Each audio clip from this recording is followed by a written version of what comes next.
is okay and much more better to love a million times, have your heart broken a million times, than to have a completely empty heart.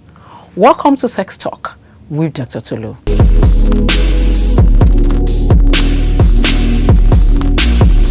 So in this episode of Sex Talk with Dr. Tolu, I'll be talking about prescription for a broken heart. Okay, so most time, you might be asking, what is the relationship between sex talk and a broken heart? Most time, when people fall in love and sex is not involved, it is very, very easy to move on with their life when the relationship is over. But when sex is involved, it's very difficult, especially for the female folks. There's a kind of attachment, and then you are finding it difficult to move on. That is why in Sex Talk with Dr. Tolu, it is important to talk about topics and stuffs like this.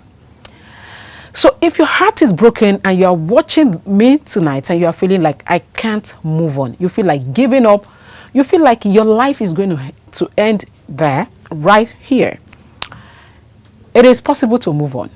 I am not in your shoe. I don't know what you are going through, but I could tell you there are people who have been in your shoe, and of course there are prescription, there are things that they have done that have worked for them. And of course, as a result of research, there are so many things that you could do that could help you to quickly pick up your life and be able to move on. Those are the things I will be talking about on tonight's episode of Sex Talk with Dr. Tolu. So somebody you've been fantasizing about, you've been thinking about the future, the number of kids you're going to have, how you're going to go to the Caribbean and have nice times. You've been planning all of that all in your head. And the person just woke up one day and shattered all your dreams. Now, it is okay to feel sad. It is normal. It is okay to cry. I mean, if you walk into my office, you can't come into a therapist's office and you will find a box of tissue, a box of wipes, a box of handkerchief. It is okay. It is okay to cry. Most of the time, you even need to let go of the emotions. Sometimes the tears even help you. So it's okay to cry. It's okay to feel sad. It's okay to grieve over the love, the time, the energy that you've put inside that, and then that all of them are looking as if they are being wasted. It's okay to cry over them. It's okay to feel sad about them. But at this time, I think the right thing you need are people around you. This is the time to rest on the shoulder of people that really care about you, friends and family, and a good time to talk to a professional. But do not forget my number one point is when you are grieving, when your heart is broken, it is okay. It is not a sign of weakness. So people put up a hard face, like, trying to prove a point that I don't care about you, I'm not going to cry, and you're hurting inside. It's not a sign of weakness to cry. If you feel sad, if you feel dejected about the situation, which is normal, come on, cry, do all you can, jump, wail, whatever, to just make yourself feel better. But it's okay to feel sad. My second prescription for a broken heart or for a broken relationship is to accept the reality. Now, if you find yourself picking up, you see, in grief counseling, there is something that is called the cycle of grief. There's denial, there is anger, there is acceptance. Before you get to the level of there is bargaining, it's a cycle. So it happens, the same cycle of grief happens when you also lose a very beautiful relationship. So you might find yourself in the denial stage. But the right thing for you to do is to accept the reality. When people are in denial, you could pick up your phone and still want to call the person. Every time you are picking up your phone, you want to call the person. Every time you are scrolling through the social media, somebody is calling their name, you are looking. Come on. You need to accept the reality. You need to talk to yourself that something has happened to you. If there are things, if there are rituals you could do to help you accept the reality, you could try them as well. But you need to accept the reality. You need to know that things have changed. You are no longer in a relationship with that person. Another thing you need to know is to understand that you are not a failure. Now, for so many people, when your relationship breaks up, what you do is sit down and wail. Like I said, it's okay to cry and wail, but those are signs of grief. that it's okay to grieve. I am not saying you should be crying and wailing and start considering yourself as a failure. You are not a failure. It just means that you guys are no longer compatible and it's time to move on. It is not a time to start looking at yourself like, oh, I'm the cause, I'm the problem. It is not, even if you have issues, relationship break up because it is time to move on.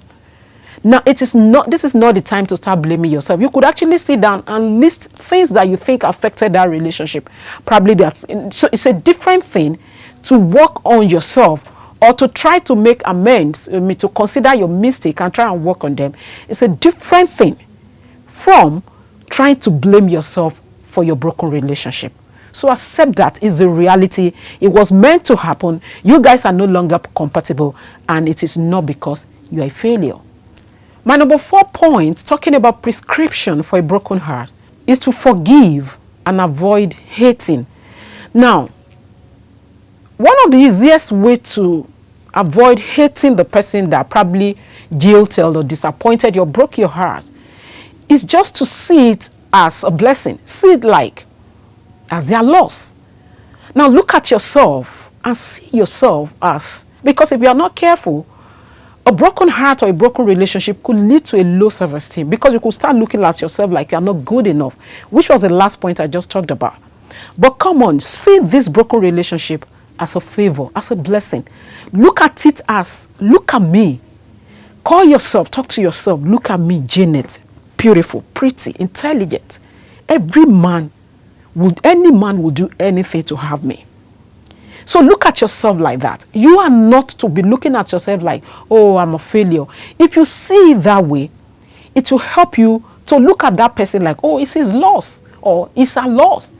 She is the one that is not seeing the value in me. He is the one that is not seeing the value in me. It's a good way to help you to stop hating. If you keep hating, it will be very difficult for you to move on with your life. You grow. You start moving along with bitterness. And there is one funny thing about bitterness. It's very easy for people around you to sense it because it's like an aura. So when you are meeting the next man or you are meeting the next woman, the first thing they are seeing is the negativity, is the anger, is the hate that is written all over you. So if you want to move on from your broken relationship, come on, forgive. And stop hating. Avoid hating. It is for your own good. You are not doing it for that other person.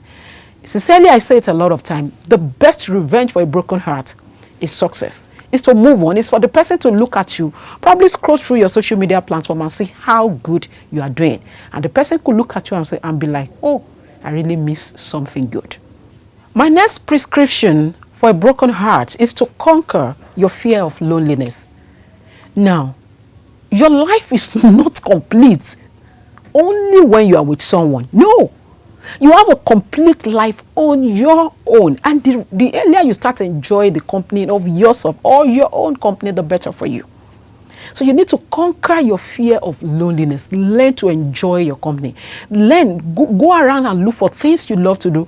I think I will still be talking about things you could do to get out of a broken heart or to come out when you're in a broken relationship. How do you come out of it? I will still be talking to you about the practical things you could do. But you just need to understand that you need to come out of the fear of loneliness. It's okay to be alone. Enjoy the company of yourself. Read. Do new things. Develop yourself. It is okay. Your life is not attached to that person. You need to understand. Even couples who are married, who have been married for years, if there is need for breakup, they do break up. And they still move on. Not to talk of people who are in a relationship and then you feel like you are dejected, you are sad, you can't move on. Your life is not complete with that person. There is nothing like that. You have a complete life. You have a complete life on your own. Another thing you need to do is to re-examine your broken relationship. What happened? Where did things go wrong? This is not the time to start laying blame. This is not the time to start wailing like I said, oh, I'm the cause. It's because I'm not beautiful. It's because my boobs is not big enough. It's because I didn't give him sex. Come on. Forget all of that. Just pick tangible things that actually might be the cause of the broken relationship so you could learn from it before you enter into a new relationship. And of course, finally, don't generalize based on your experience. It's a common statement. All men are the same. All women are the same. We say that a lot of time, but it is not true. People are different. The fact that your relationship failed with one person shouldn't be a yardstick for you to be judging the other person. Most of the time, we carry the baggages from our ex to our next, and it's a very, very bad thing to do. Do not carry that baggage. Do not judge the next person based on your experience with the last person. This is very, very paramount, and you need to really take note of that. Hope my prescriptions will help you tonight to come out of your broken heart or broken relationship and move on with your life. Thank you for being a part of Sex Talk with Dr. Tolu. Follow us on all our social media platforms and follow me at Dr. Tolu _ the Fixer. Bye bye.